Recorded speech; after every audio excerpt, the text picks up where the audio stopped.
Nationwide. Kada balita nationwide. Sa detalye ng ating mga balita, mga kabrigada, huling sumugod sa St. Gerard Construction sa Pasig City ang grupong akbayan para kalampagin at panagutin ng pamilya Diskaya at ilang pang sangkot sa isyo ng manumalyang flood control projects. Ang ilan sa mga realista ay nakakostyum pa ng pangmulto at may mukha ng ilang kontraktor gaya ni Sara Diskaya at Mark Alan Arevalo na sumisimbolo sa Ghost Project. Nanawagan din sila ng accountability, mga kabrigada, laban sa mga politiko na sangkot sa manumalyang proyekto.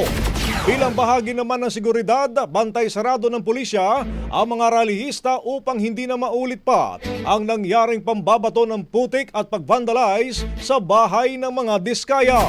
Matapos ang programa, kusa namang nag-disperse ang mga rallyista. Ayon pa sa Pasig City Police, naging mapayapa naman ang isinagawang kilos protesta. Bagong bago. Ang bahaging ito ay hatid sa atin ng DriveMax Herbal Capsule. Lalaking angat, tumatagal.